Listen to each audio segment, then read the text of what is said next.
Do I want wine? No, I don't want no wine. Give me some wine, baby. Okay. Oh, okay. I can't be running around here tipsy.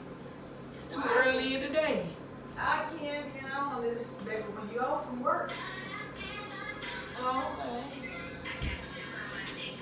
I just can't believe I got this table for $75. And it is a nice table. Thank you. I'm looking for a coat rack so I can hang my purses up on. A what? A coat rack. Oh, okay. You can go to the Goodwill or the thrift Yeah, I'm store. gonna go to the thrift shop.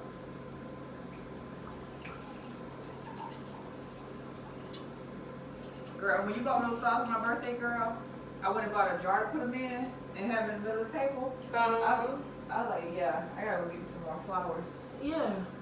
I always use your flowers. I used to do the flowers in the my candle. And baby, when I used to have no children and stuff, and when they go to sleep, sip my wine, light my candles, play my music. That's why I can't wait for kids to leave, so that I can like be out here relaxing. And they gotta find somebody else to go to. Girl. Oh, so you can be great. Girl, please. Like, I can't wait to put on a Christmas movie, girl. Have me some hot tea. Oh yeah. Girl. That's what you like to do? I like to sit right here and read. It reminds me of my childhood. Oh, okay. And when during Christmas time, like I used to get a book and curl up in my grandma's living room. Cause you know back then you had the living room and then the den. Yeah. So you couldn't sit in the living room, but she would let me sit in there and read. Oh, child, Barbara was a trip, child. Girl. Daryl hauled the TV in the den. You know, it's a favorite. So he would haul the TV in the den, girl. So I would go in the living room and read and stuff like that. I used to have hot cocoa. Oh yeah. Oh, it used to make you feel real cozy. Real cozy. And then you don't get cold in Lake City. So, oh, this one y'all was living in Lake City. Mm-hmm. Oh, okay. We moved here, child. It was different. How long y'all lived in Lake City? I don't know how long they lived in Lake City, but I lived in Lake City for 12 years. From the time I was 9 months old to the time I was 12. Oh, okay, okay. Remember, I didn't move with them until I was 7. So wait, you moved here? Oh, okay, okay. So wait, they were still living in Lake City when you went with them? So I moved to Palm Beach. Front door open. Hey, I did a break. That was the fastest piece of work I was doing. I filled up 2 halfway. Almost doesn't count. Yes, it does. Girl, so I moved with them when I was 7. Mm-hmm. But they had already been together, like the older 3, Fashion Girl, Big Baby, they had already been together for years before I came along. Cause I didn't know them. I remember, I don't remember meeting them. I remember starting going over their house, but I don't remember meeting them. But they remember meeting me. They was like, "Oh, you talk so proper." Cause I didn't know who they were, so I was like, "I want my auntie." I didn't know who these people were. So it was just a little bit different. And then when I had to move with them, it was very different. And because why was it different? Because y'all had more people. And for one, it was more people, and it was less space. Because my auntie who I lived with, she was a hoarder, so it was just stuff everywhere. Literally stuff everywhere. It was just stuff, girl, everywhere. Like so hard to like maneuver because of so much stuff. What the? But my room was the cleanest because I didn't have a whole bunch of stuff. I just had my little bed. I had my, but I couldn't use the dressers in my room. So I had a rack. You see how my kids have a rack in their room? I had one of those because I couldn't use the dresser. I don't remember what reason I couldn't use the dresser. I think my uncle stuff was in there, but I don't know because he had his own room. My auntie and my uncle didn't share a room. And I don't even know what she slept in because it was so hard to get in her bed because it was so much stuff in there. So I don't remember. Oh, she was a hoarder. I don't remember where she slept at. But it was different because like I had my own room. My cousin Precious slept with her dad every night. So I had my own room. Like they said it was me and Precious' room, but Precious never slept in there. Yeah. Precious didn't have nothing in there. Like where her dad was going, she was in his room. So like Precious never came in my room. Where is Precious? I have no idea. Really? I have no idea. I have absolutely no idea where she is. I think I always resented her a little bit, just because she was like the adoptive child. Mm-hmm. But like the reason why my aunt hit me is because I couldn't find precious shoes. Yeah. So even though it wasn't her fault, like as a kid, I resented her because it's like I used to always get whoopings because of you, because I didn't do something for you. And me and her were only like, I want to say maybe 4 years apart. So if I'm 7, well, what did you expect out of a 7-year-old? You know what I'm saying? Yeah. So it was just like so when I moved with my grandma, Front door open. I could tell that my grandma didn't want me there. Uh-huh. And it made me feel, I tried to like make myself small. You know when you're not wanted somewhere, you try to like make yourself small and not really be in the way. Yeah, exactly. And so I felt that way. I tried to do that because I felt like I was not wanted in that space. Mm-hmm. And it was just different. And I remember like being there. My grandma woke us up one time to get the clothes off the line. Mm-hmm. And my grandma used to put the clothes on the line. But she only woke up me in fashion. She didn't wake up Daryl or Big Baby. She only woke up me in fashion to do it. And I just like, so I saw like how different we were treated. Mm-hmm. Like me and fashion was treated like shit. yeah. But fashion was treated better than I was. Oh, so fashion was treated like shit, but you was treated shittier. Yeah. But that's because she had fashion since she was 18 months old. Mm-hmm. So it was like she took Daryl home from the hospital. Mm-hmm. She had Big Baby since she was a year old. She had fashion since she was a year old. And like now, you're getting a 7-year-old. Uh-huh. You know what I'm saying? So it's like she didn't really get to have that bond with me because I was older. Mm-hmm. And she already had 3 or 4 kids, so she didn't want any more. Oh, wow. Yeah. So that's part of the reason why she probably couldn't adapt, because she was already dealing with having 3, and then now I have to come and get a 4th. And so what made, and as I got older, I understood that, but what made me still be mad about it is because, but then you took on Tisha, and you legally adopted Tisha. So like legally, that is that's grandma's child. Uh-huh. And so it was like, but I thought you didn't want any more kids. You know what I'm saying? I was about to go in foster care because they said they didn't have anybody to come pick me up because my grandma wasn't coming.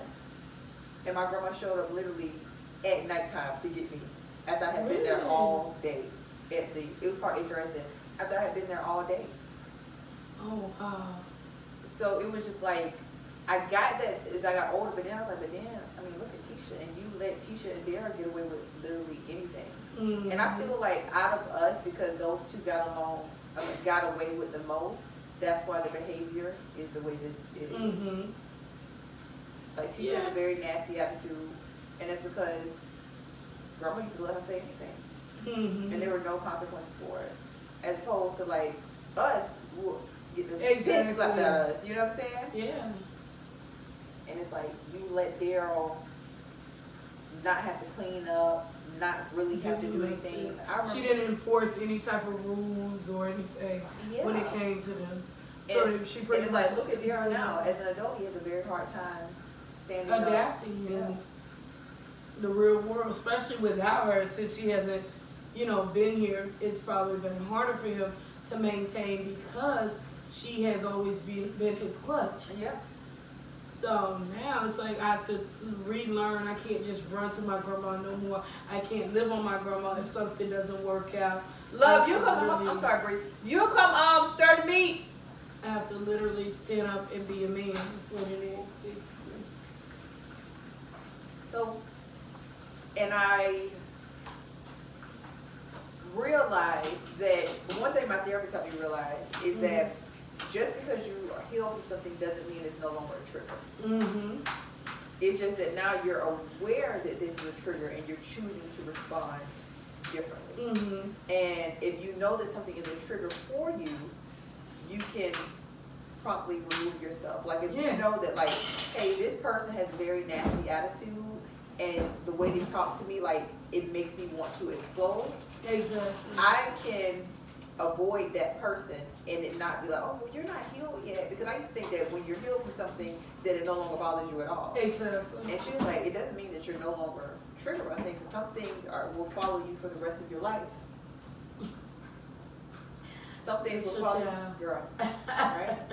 Some things will follow you for the rest of your life, but that doesn't mean that you're not healed from it. It's just more recognizing what it is, doing the work to deal with it so that it doesn't affect you as much. Yeah.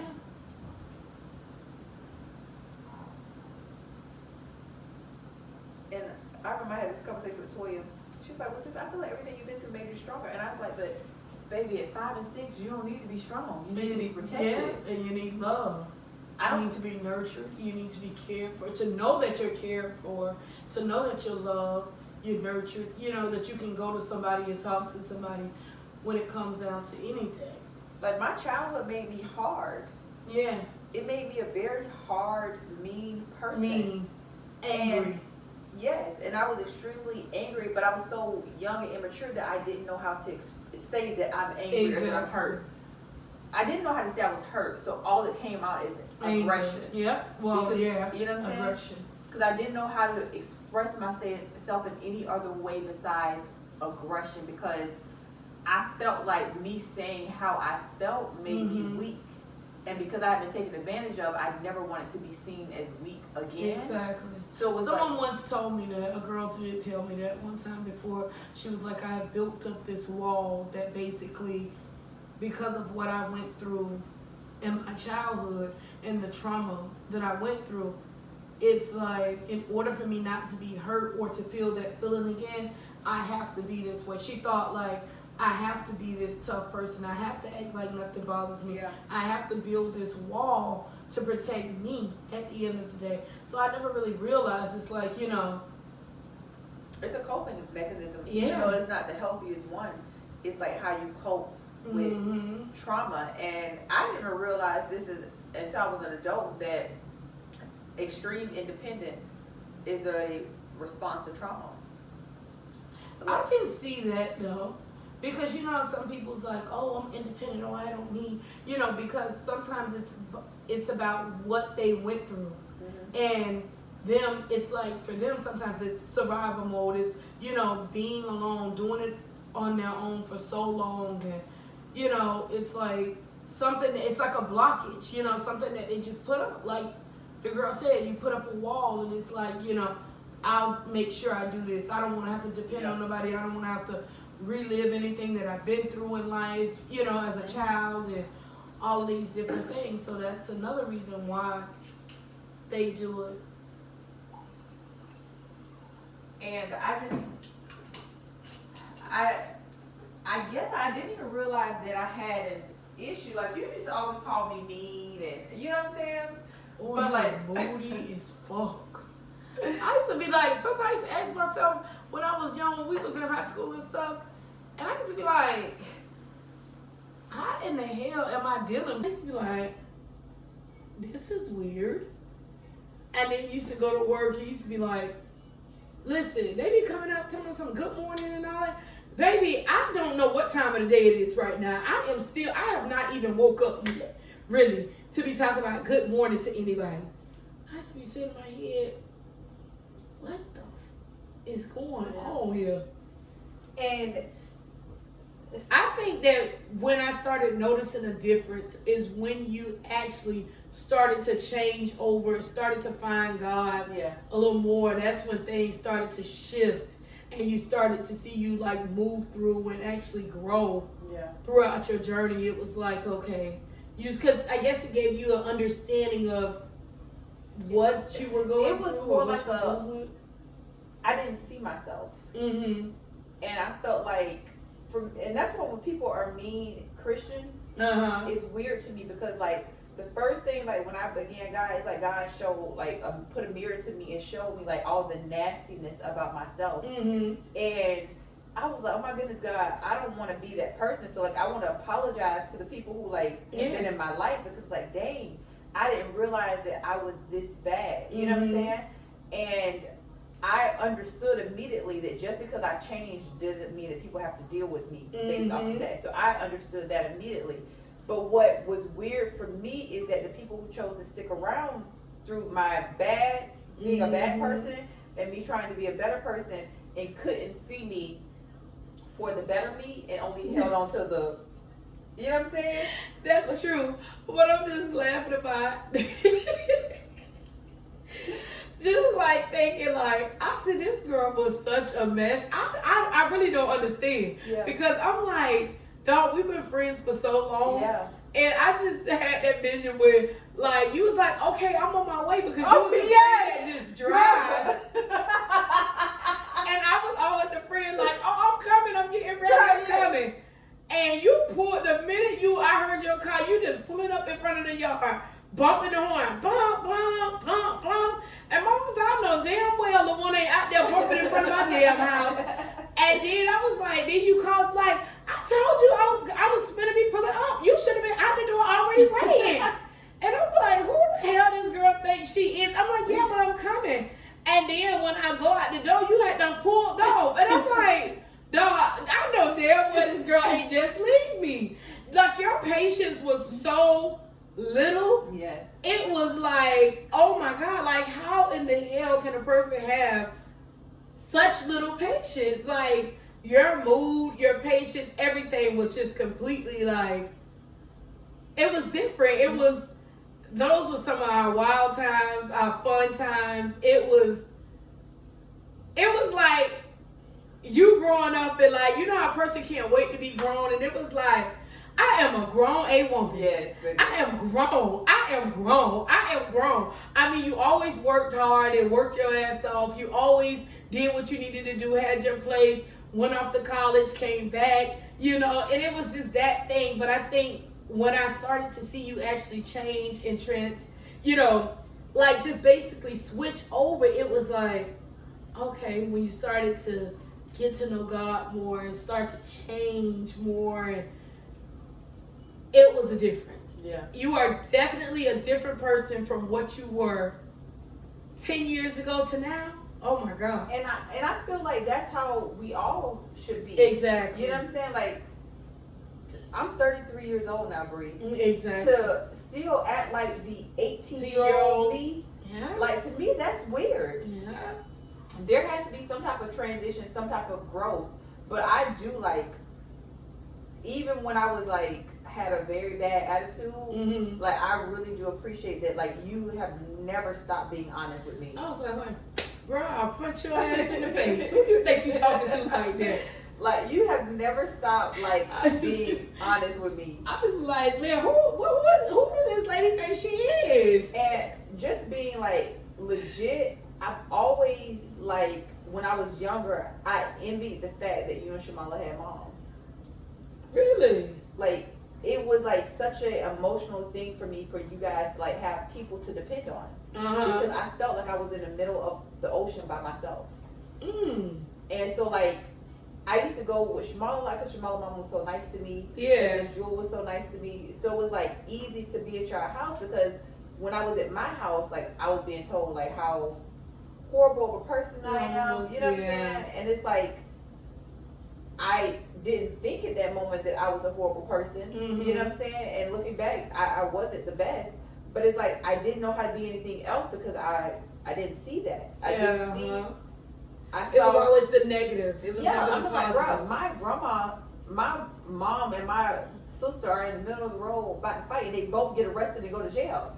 You know what I'm saying? Like, I saw. It was a different type of lifestyle. It was just so different, and I wanted differently for myself. But it was like what my therapist told me, like, you may want different, but like when you see something so much, it becomes like a part of your subconscious, and it's like you find yourself doing the very things that you hate.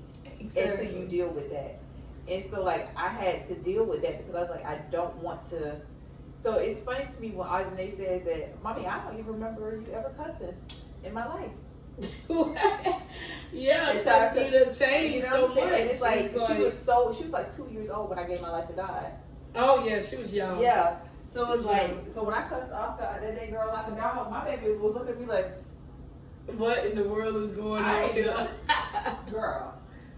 And it was different. And you know, even when we was hanging with, we were all friends with Shamala and things like that, because I think if I remember correctly, like Shamala had a few issues when it came down to that, or something, like a story she had told us, like about their mom, or I think when I became friends with her, like they had moved, like their grandma had raised them, right?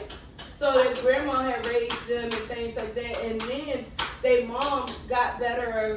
Wherever she was, she came back, and then that's when she got the apartment and they moved in and things like that. But it seemed like their relationship had started to get better even when we were friends with her, you know? Yeah. And I remember her like, I remember Shamala mom as like working hard all the time, like always at work.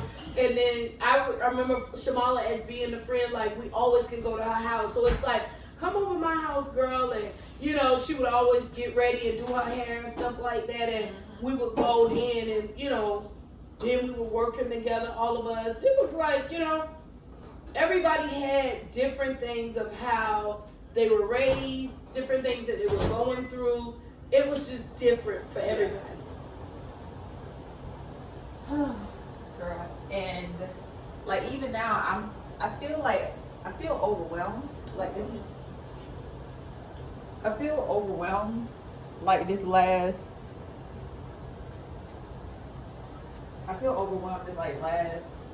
just month or whatever. And like I noticed last night. Well, I noticed for sure last night. Donnie was just crying, and I noticed the other day. It was like you keep yelling at them, and I left you right because they really working my nerves. Yeah. I just went in my room and shut my door because I knew that day I had yelled at them a lot, and there's no excuse. But I was just like, well, what are y'all doing? Mm-hmm. But I know that when you're frustrated, things become amplified. Exactly, and that's with me. I think that's been me. Because I think that we had a smoothie and I made some salmon and yellow rice and peppers. Yeah, baby, I ain't hungry at all yet. But I think that was me because Kamari, I find myself like with Kamari and them, they always be like, "Oh, you yelling? Oh, what you yelling for? What you yelling? What you yelling about? Why you gotta get loud or what?" And I'm like, because some things I feel like it's crazy as hell to me. And then some things I feel like if y'all would have done what I asked y'all to do, instead of me coming back home and then, you know, to tell y'all to do it again or to see that y'all have not done it, it's like my instant it pisses me off right then and there. So I'm like, listen, do you not, like, did y'all not get what I said, what I told y'all? You know, why is it an issue? Why is it a problem? And I don't think they sometimes get that part. Yeah. So it's like when you start yelling, you're like, oh, this and that. So now it's like I told myself, I was like, you know what? I need to start working on that part. Because before, when we used to have our little family, you know, sit downs and talks and stuff like that. That was one of the things when I said, tell me what would you guys like for me to change, or what would you guys like for me to do different? And they didn't really have much to say. They just were saying like, you know, about the yelling, or, you know, we just don't want to be yelled at, or just can you try not to yell all the time? And I'm telling you, when you got kids, sometimes it is hard as hell not to yell at kids because they act like they don't understand sometimes. They will do stuff to send you over the edge, and then when you off the edge, you can't come back until you realize, like, you know what I'm saying? I done said what I said, I done yelled already, you know. But for future references, can you guys please do what I asked you to do? If you know you're not supposed to be doing this, why do it? And my thing be sometimes with them, like, y'all have a younger sibling, right? I understand he's going to be aggravating sometimes, and that's what kids do. They aggravate their older siblings. This is what they do. But my thing is, please have some type of compassion and remember that y'all were once young as well. Teach them, help them, show them the love that they need, show them attention. You know, now we're at a stage where the older siblings, all they do is this. Then when he go to make a loud noise, it's playing, and they like, Carter, be quiet. Oh my God, sit down and take the time out. The park right there.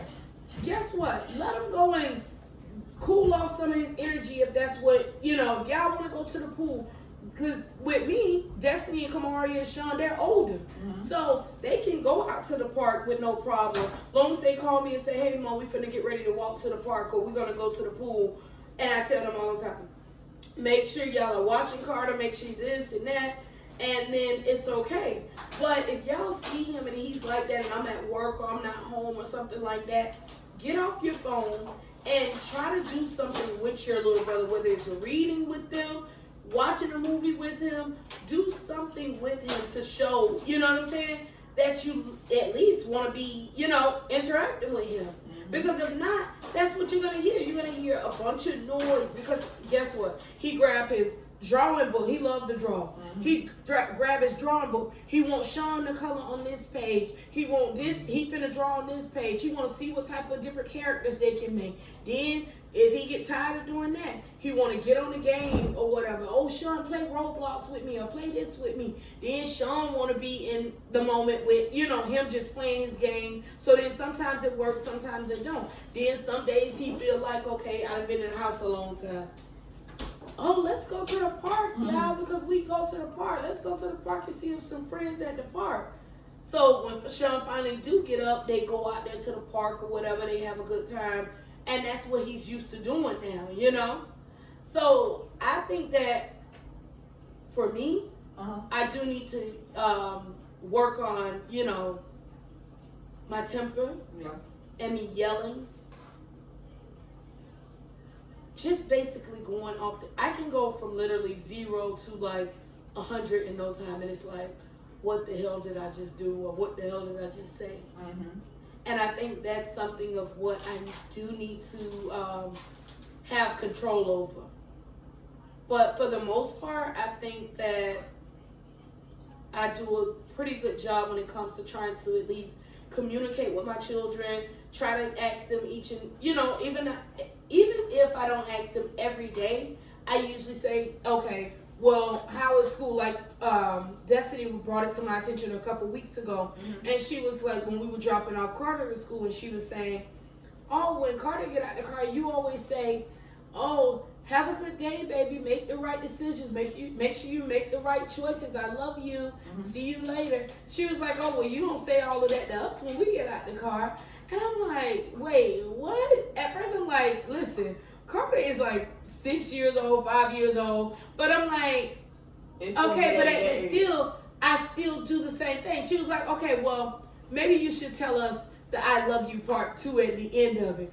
I was like, okay, you know what, Destiny? I'll start saying that because every time they get out the car, I always have a pep talk before they get out the car. I was like, okay, you at school.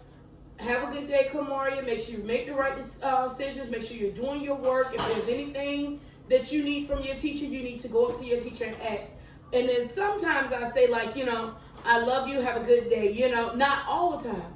But I see that now I have to start saying that all the time now. So I said, you know what, I'm going to work on that, getting better with that, getting that down pat, because they all want love and they all want to feel like they're cared for, and they, you know, so not just Carter, just them too, but it's just like a, you know, because he was so small, it's like, oh baby, I love you, you know how it is. It's like that type of thing. It's like your kids, your older kids are like, okay, I always told them. I think when we think about older kids is we think like the older guys, so they don't need us as much, but they are just as needy, just in a different way. Oh yes, they and I'm realizing that.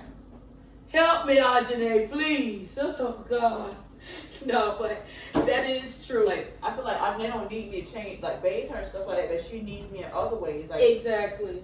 So like sometimes I'll randomly and go and just start slow dancing with her, and that's my way. And she'd be like, "Mommy, really?"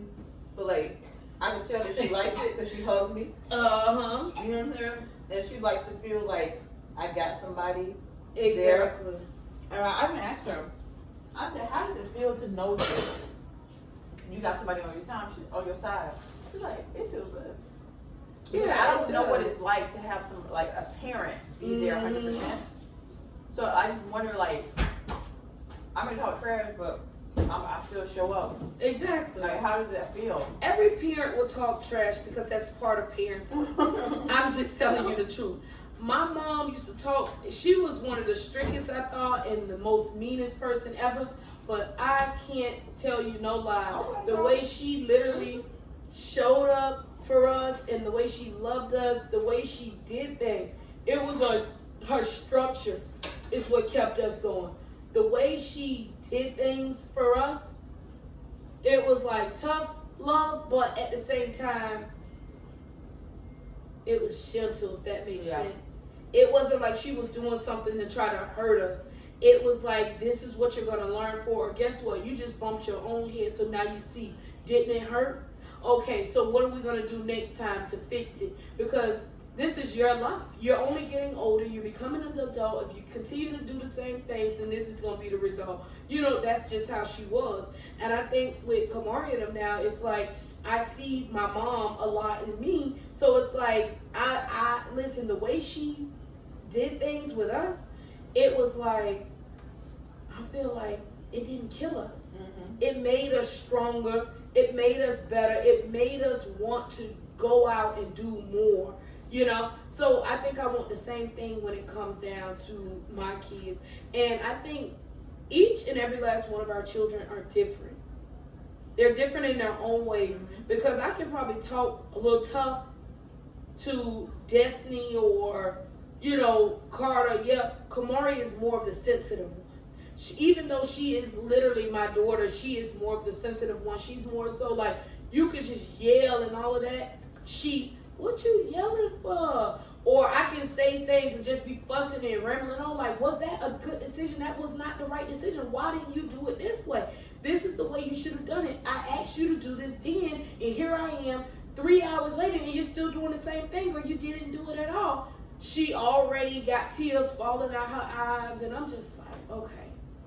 I gotta really find a way to talk to her that's different. Like, I gotta switch things up with her. With Destiny, them, this more so like, okay, yeah, whatever. Okay, well, I know this time not to do it this way or whatever the case may be. So it's easier to kind of fuss or talk to Destiny a certain type of way, not talking to her like disrespectful or whatever, but if I yell and say, Destiny, if you started this, why didn't you finish it? Or why wait till later, blah, blah, blah. She'll get up right then and go and finish what she was supposed to do or get up and recorrect it. I don't have to be like, okay, get up and move now. She already knows, like, okay, let me go ahead and do this, or let me go ahead and do that. So it's like each and every one of them are different. Lord knows I love them to death. I'm a real mama bear, but kids will definitely stress you. Yeah. I think what I reevaluate every night is, what could I have done better today to be a better mom to my children? Mm-hmm. Like, I only think about what I could have did to be a better employee than that. I just be like, I realize regardless of how good a parent you are, your children are still going to feel like something you could have did better. Mm-hmm. But it's like, I don't want to be the source of my children's trauma. Exactly. Like, I saw a thing with a little scrappy girl about with his mom. Calvin was just trying to tell me that. I haven't seen it, but he told me about it. He was like, have you watched it? I was like, no, but I think he wanted to talk a little more about it because, you know, I think you should watch some of his trauma, so I'm going to watch it today and see. But I think also, too, that's another thing, like, I felt the need to. Like, lately, I just think I've been on edge lately anyways, and it's just, like, stuff that just really ticks me off, and it's, like, one is with her dad, but after yesterday of, like, how her dad just hung up while she was on the phone when I was like, why is he calling? It was like, you know, she feels like now all of a sudden certain things are uncalled for. Mm-hmm. So it's like, you know, to me, it's like, okay. I'm gonna get my card. Yeah. So it's like, to me, basically, I'm like, you know what? Let me just stop doing certain things. Let me just stop talking about certain things and let it play out the way it needs to play out. And that's just the bottom line, because I clearly see that my daughter does want us to get along, and she does want things to be better with us. Mm-hmm. But of course, I don't want to be bothered with that guy anymore. So, I mean, I would rather just not say anything pertaining to him at all. Yeah. So I would rather just, you know, hey, okay, yeah, that's your dad, yeah, you know, whatever it is, and that's it. I'll try to hold in my sleep remarks, and the things that I want to say, because at the end of the day, that's her dad, and she loves him, and I don't want to try to paint a picture that is horrible in her mind, which ain't nothing I probably could be saying or doing that you would think is horrible any damn way. But, you know, so that's what I think I want to change when it comes, well, I am going to change when it comes down to something like that. Look how pretty that show. Yeah, it does. You got this camera from, it's nice. Great, Amazon. Oh, yeah. I bought it last year, girl. It was on sale. It was $600, but it was on sale for like $450. Oh, it's a nice camera though. Ruth got a nice big one. Thank you. I definitely, you know how like before I bought this house, like I was getting hiring the babysitter every Friday to like, cause I had a little routine going, and so it allowed me to relax because on that Friday night I knew the babysitter was coming. That was one night that I did not have to do bath time, feeding, you know, playing with them, and I could just like literally focus on me because it's hard. Always giving other people your time. It's hard. I was trying to tell Audrey the other day, like when I leave for the gym, that be my time. When I come back from the gym, that's my time. I done gave everybody all day me. And I was like, so you always want to talk at night when I get home from the gym, but I don't want to talk anymore. Like, I do be talking, just to try to get her out and stuff like that, but I'm tired. I am literally drained. Yeah. At the gym, I don't want to talk to people. I speak and keep it moving. It's like, cause I've been up since what, 5:30 in the morning? Yeah.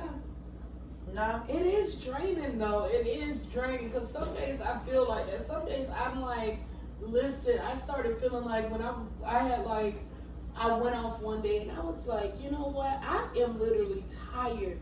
I have done everything that there is to do. I have cooked.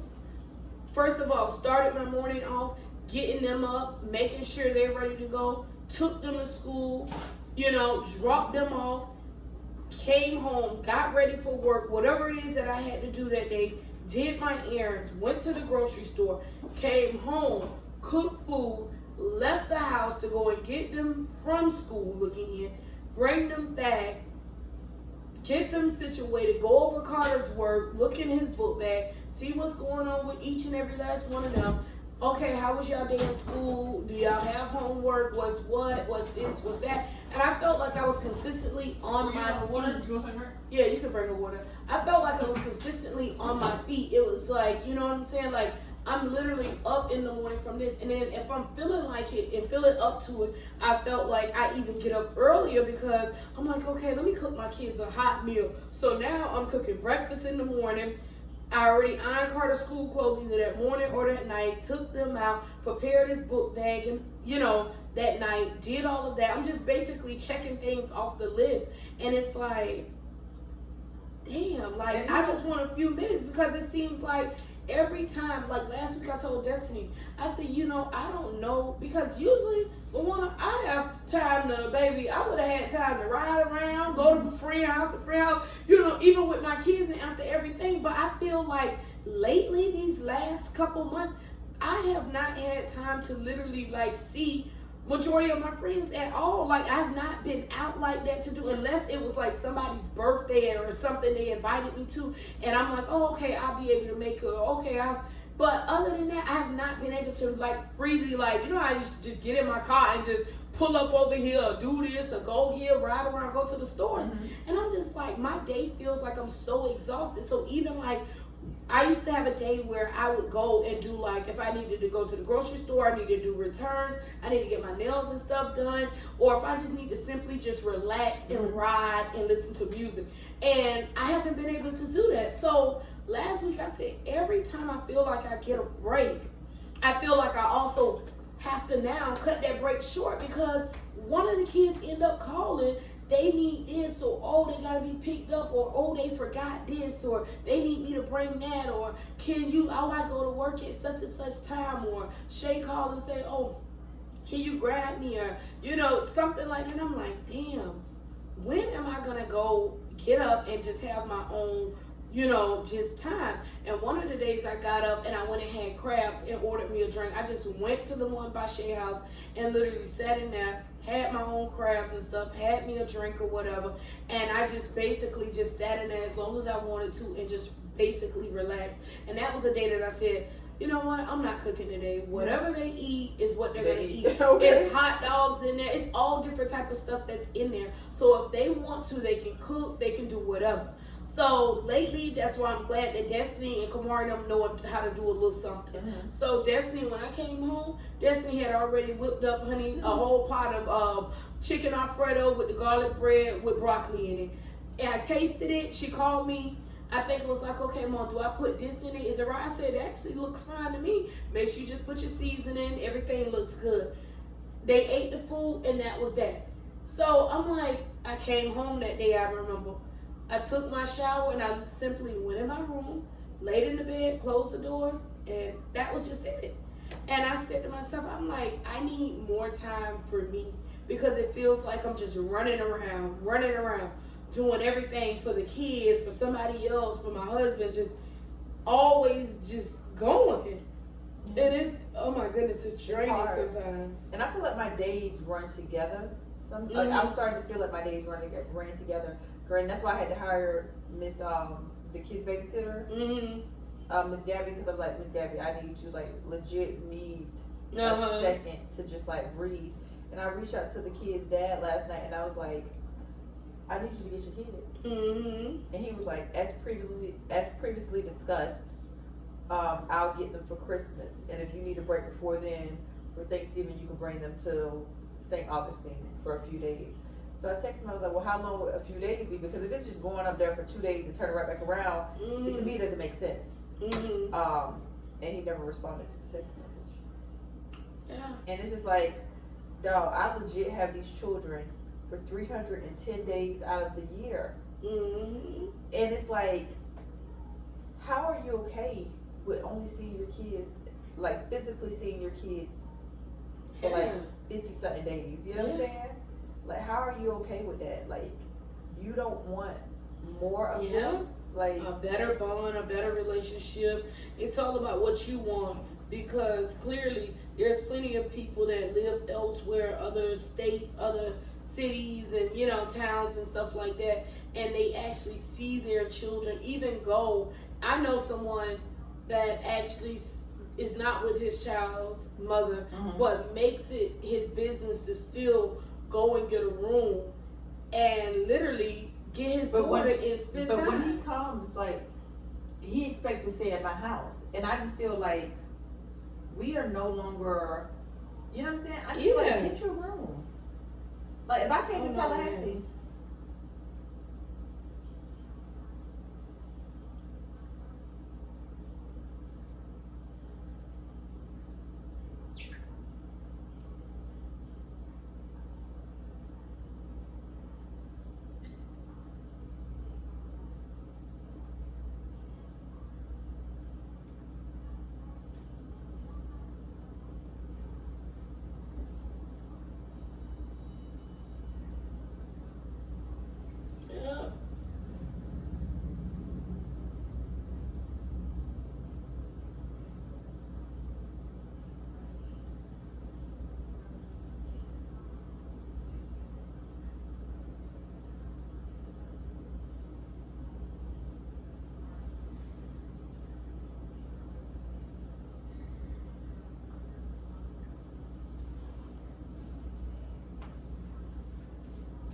I'm gonna edit that part out.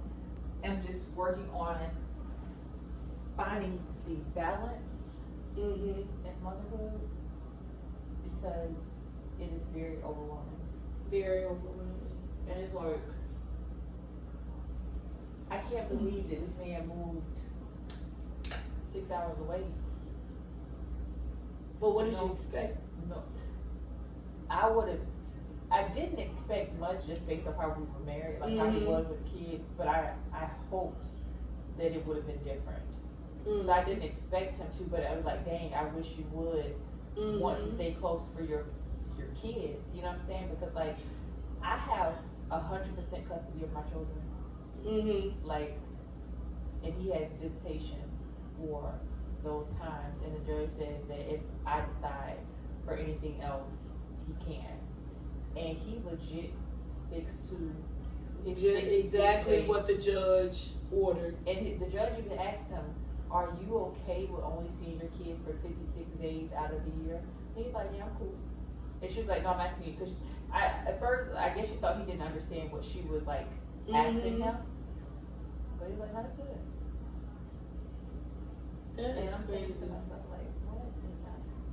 Because like, although I do feel like I'm better fit to Care for them, I also need a break so that I can continue to be fit to care for them.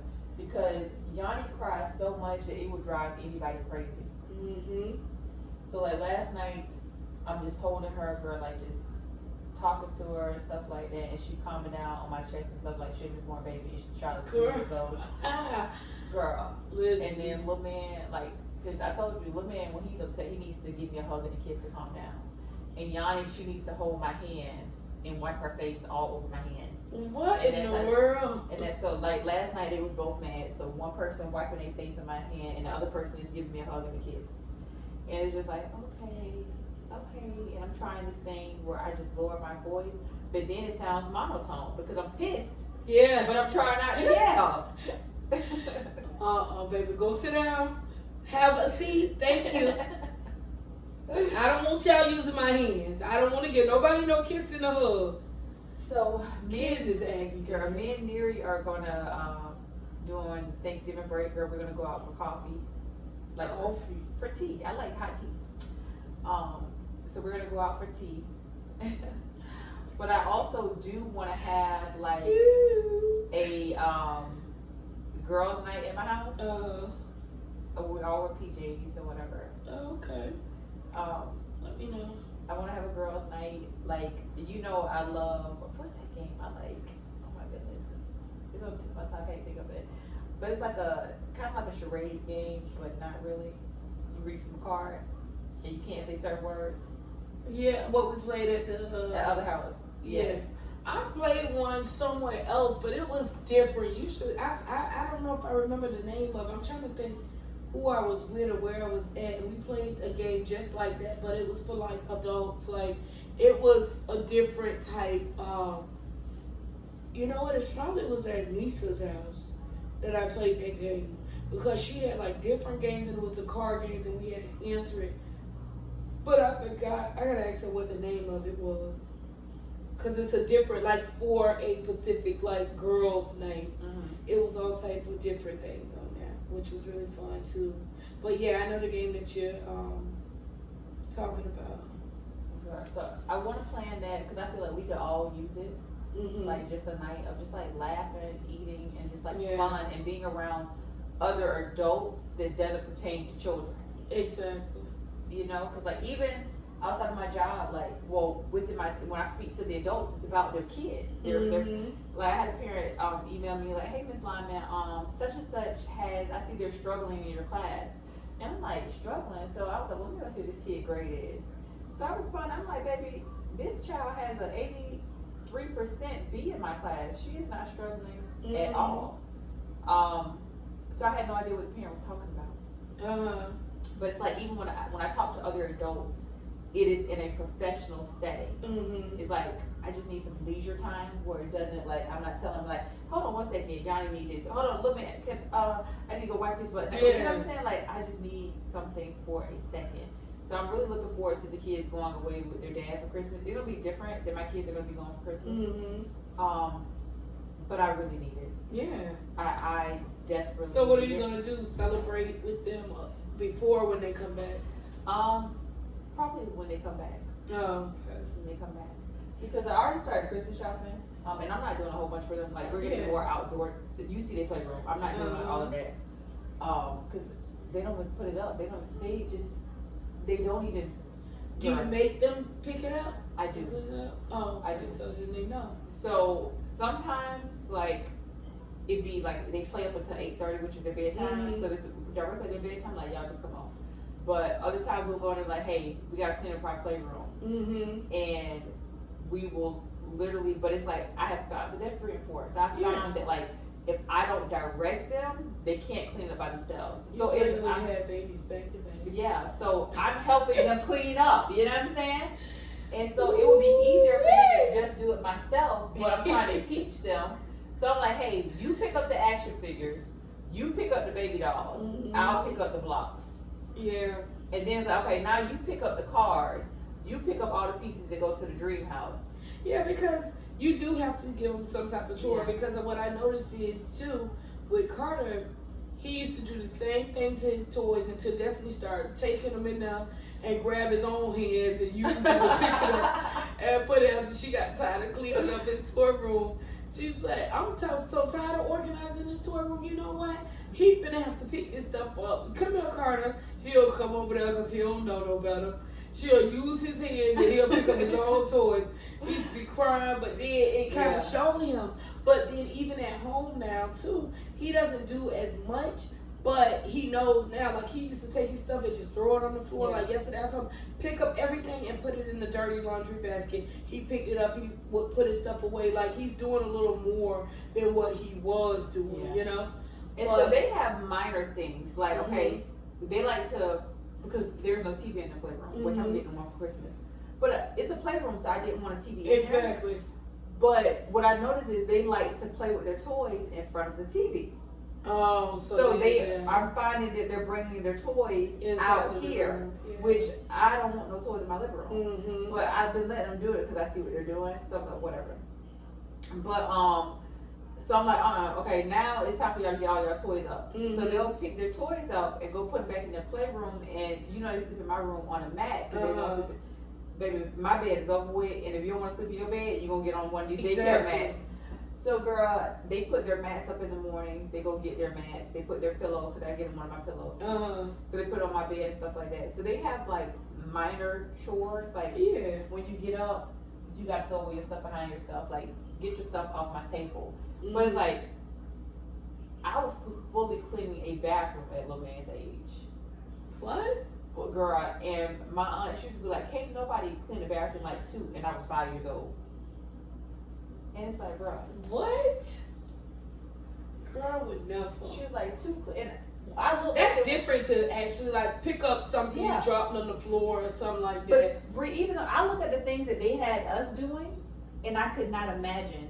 Like I was telling Ajane, we didn't do it that young, but we definitely did it as we began to get older. When I was, Ajane's 13 now, and I couldn't imagine telling my 13-year-old, regardless of how tall she is, Ajane, I can't get you any school clothes for your 9th grade year. You got to handle that on your own. I couldn't imagine that. Like what? But yet, that is the task that my grandma gave me. When the summer I was turning 14. She told me that she could not afford to buy me any school clothes or get my hair done, and I needed to get that done myself.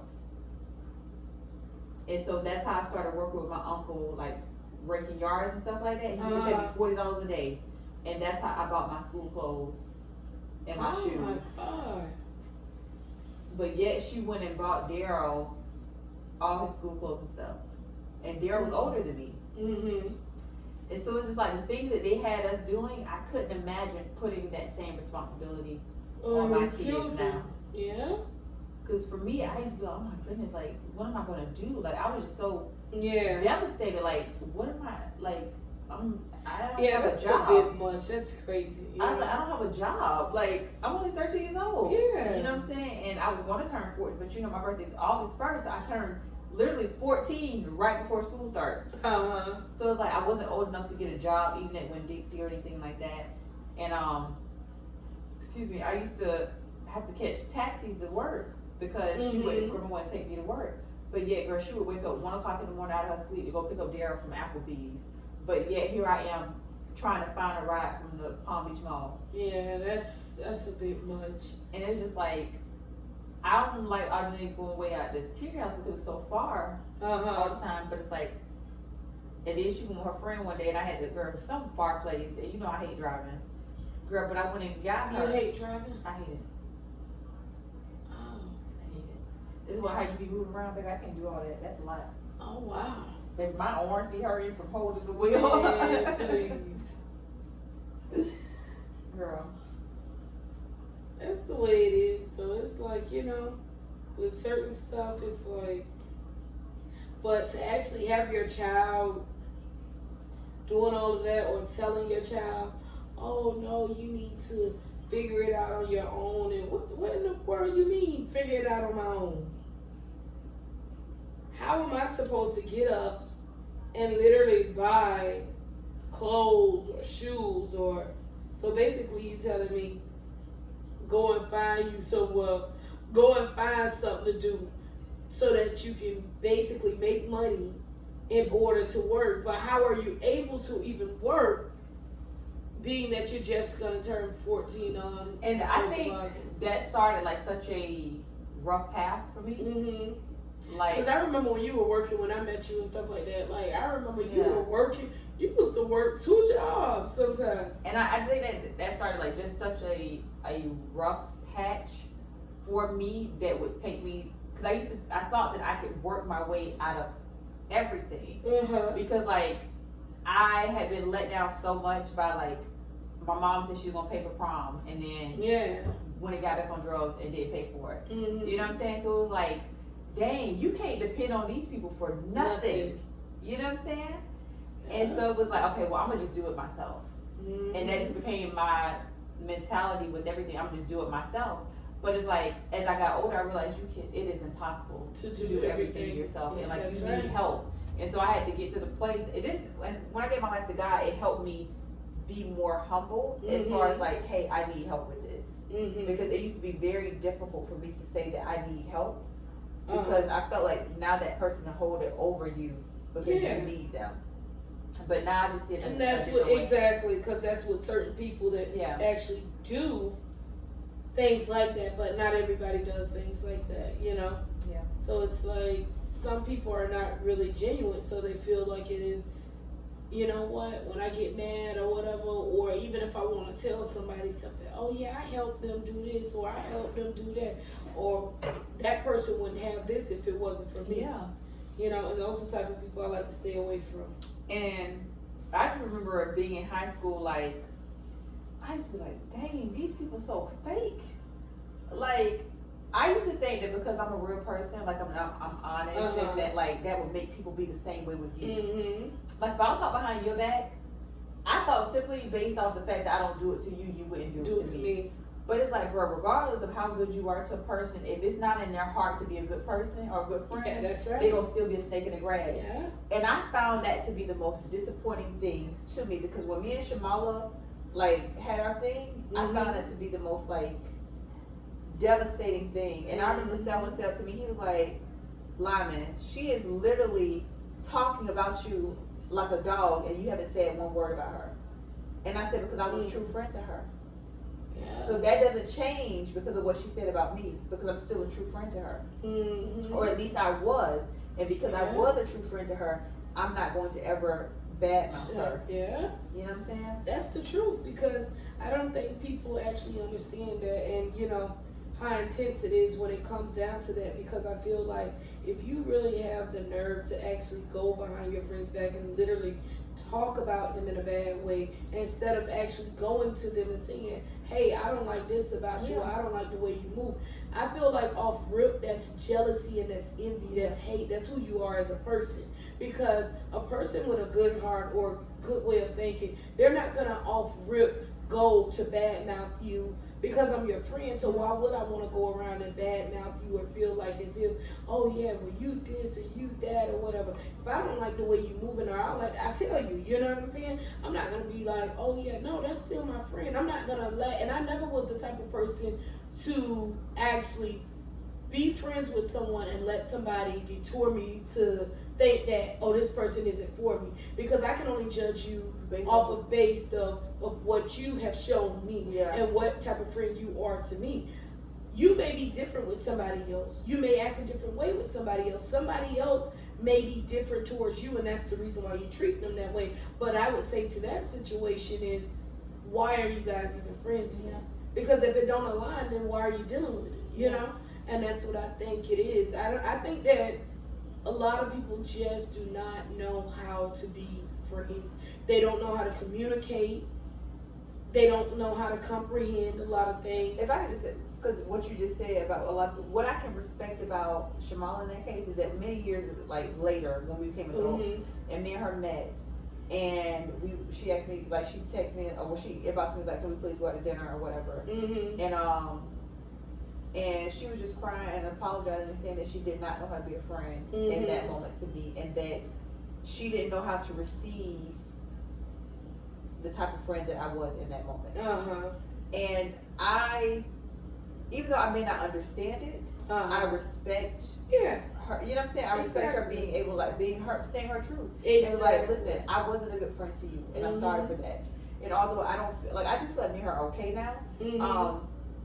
But I do feel like also maybe her and our friendship was just like a seasonal, like what we talked about people earlier. Some people are seasonal. I feel like maybe that was just a seasonal part of my life. I couldn't see us being friends as adults. Yeah, because I mean, I understand that people change. And people grow, but I also can't unsee what a person have done to me or the true them. So I think that sometimes when I look at situations and I look at friendships, I feel like this. I feel like, you know, I don't know if everybody gets a second chance when it comes down to that situation. Because I feel like sometimes, like, just it's 2:00. At 2:15, I go pick up my kids because they daycare closed early today. Okay.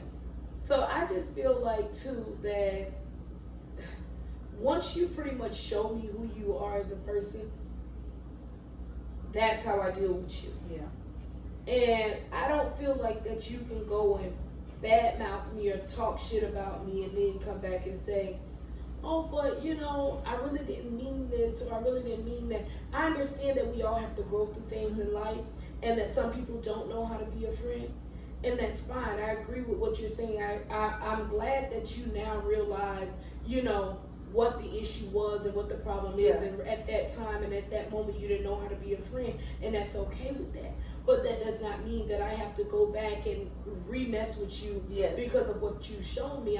I'm just a person that, when it comes to situations, I think when it comes down to things like that, I feel like you only get one time in my lifetime, and I don't allow you a second chance to actually do what you did to me the first time. And see, that's what I was saying when we first started. And I was saying that, like, I realized that because I changed doesn't mean that people had to deal with me. Exactly. So, like, I completely agree with you. Like, if I, you know, when I was younger and immature and not doing my best, if I hurt you in a way where you feel like you can't recover from that, I sincerely apologize, but I also respect your decision to not be able to move past that.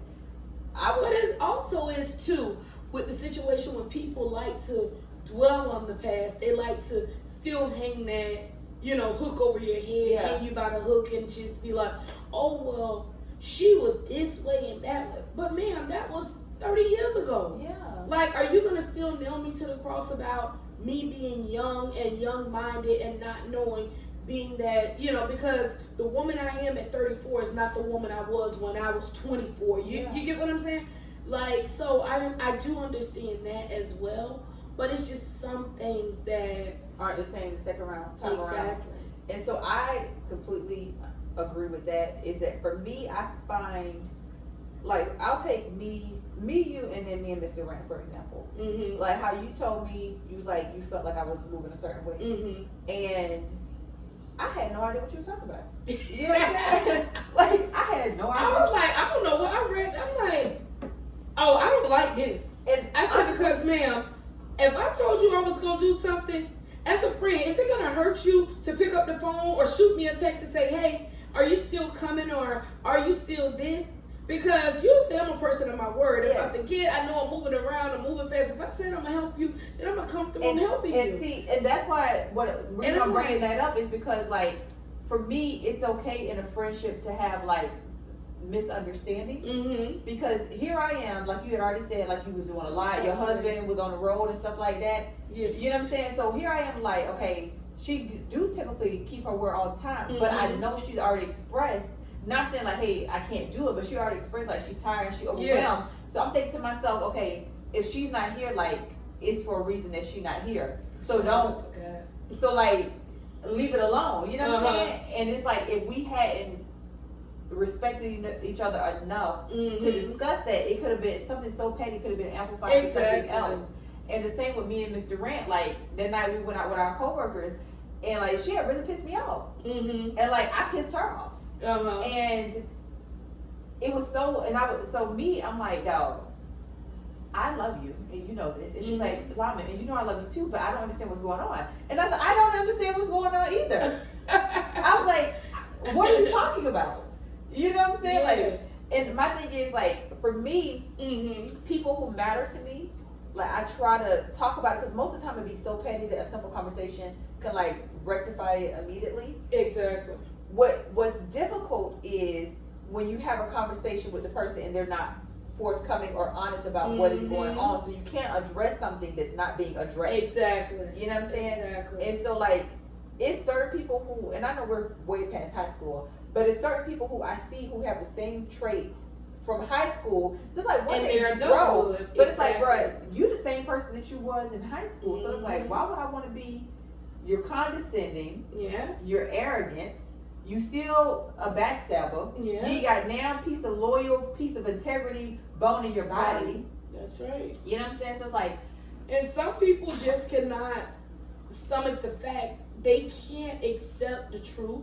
A lot of people, and some of them are not honest. Some people are just truthfully not honest with themselves, and the only thing they know is to be a snake or to be fake, or some people don't like to actually own up to the shit that they do and they say.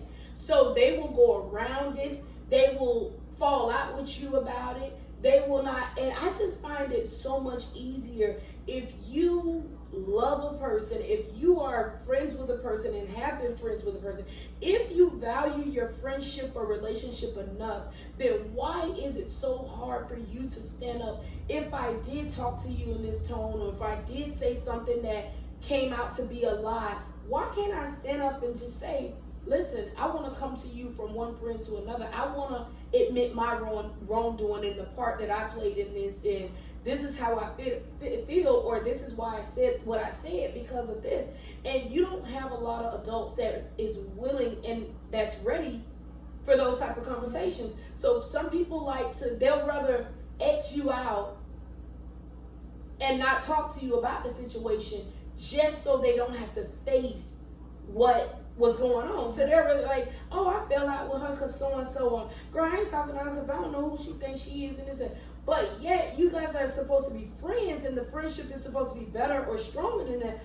Why won't you stand on what you stand on? If you said what you said, mean what you say. Yeah. If I say something, this is what I stand on. I'm sorry that you took offense to it. I'm sorry that I offended you, but that's not what my intentions were. But this is the way I feel. I felt like you were moving like this, or I felt like you did this, and I didn't like the way you did that. So that's my biggest thing. And I think that when it comes down to certain things, and like, especially with my circle and my friends, each and every last one of my friends are different. And I feel like when it comes down to certain things, you know, not everybody can tolerate or not everybody can deal with certain things, but I feel like each and every last one of my friends are friends for a reason, and it's because of what they have shown me and the loyalty that they have given me. And I think that that's why I take friendship so seriously. It's not like when people are like, oh, I don't care about having friends. I do care about having friends. Same. I care about having friends because I love my friends.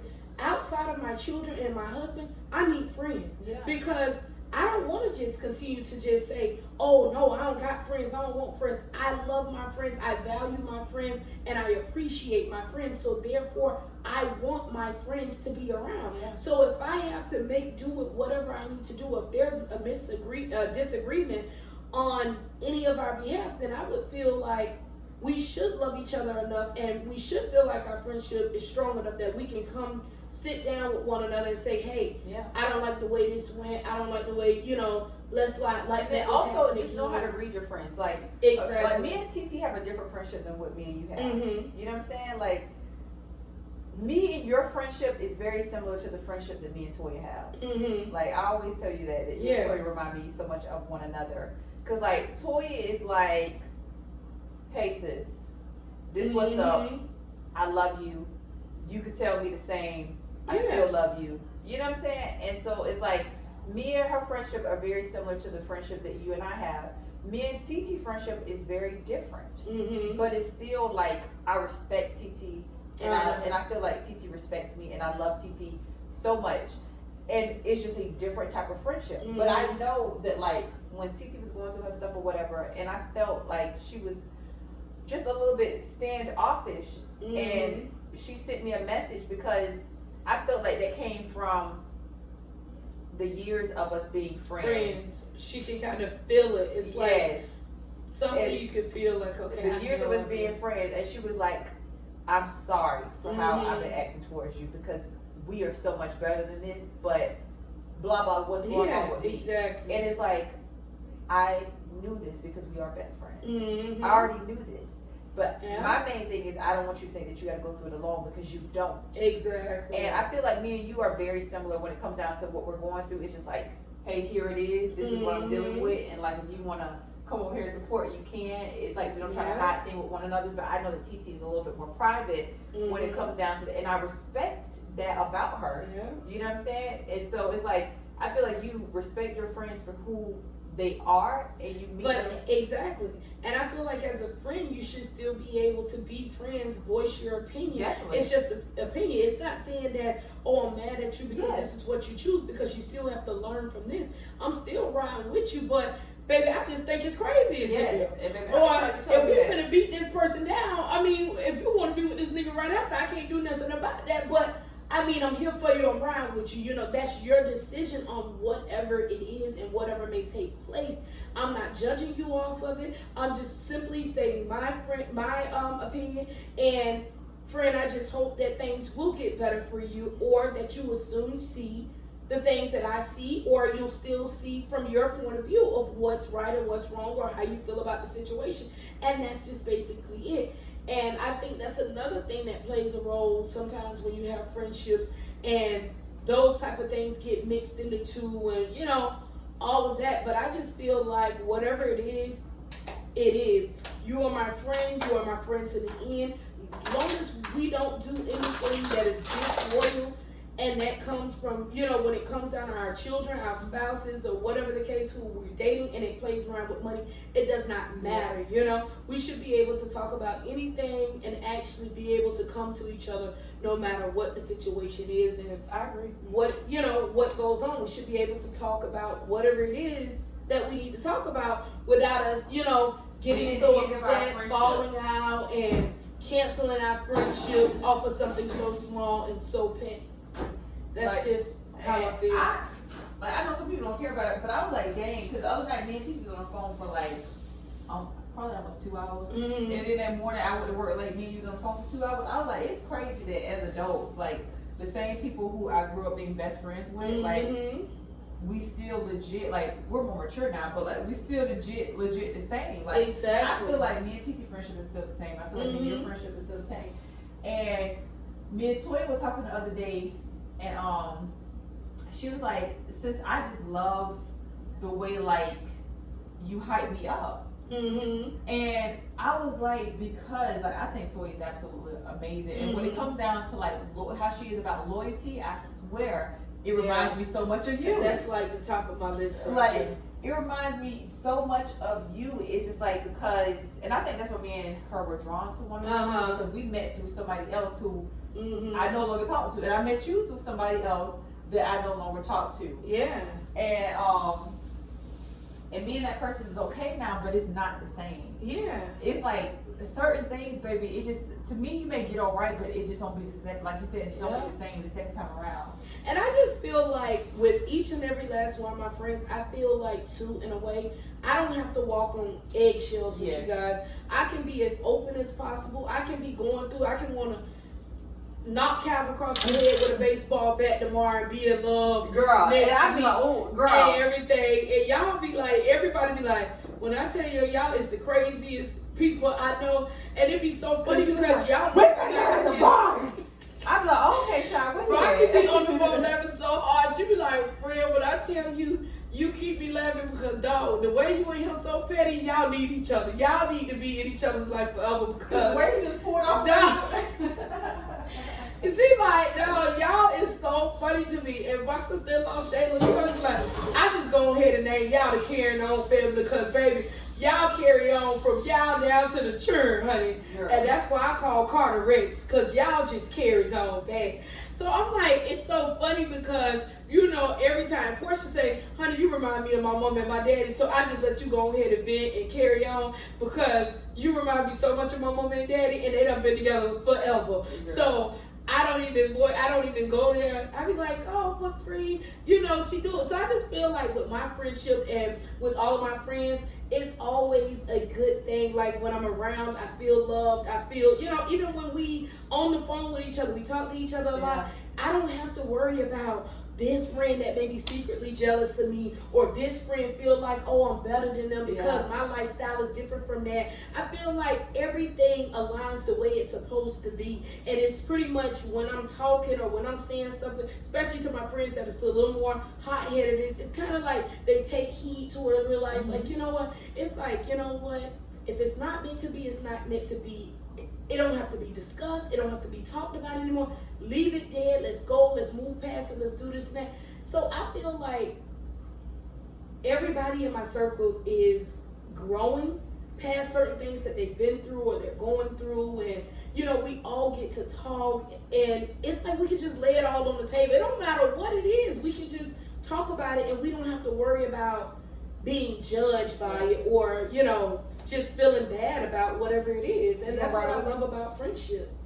Do I want to ride and pick up kids? I don't think so. You might as well leave me in Lake Worth, baby. I don't know. Call my husband to see what he had. You know what my kids think at? Where? Oh, they ain't not in Lake Worth no more. They're on Gun Club.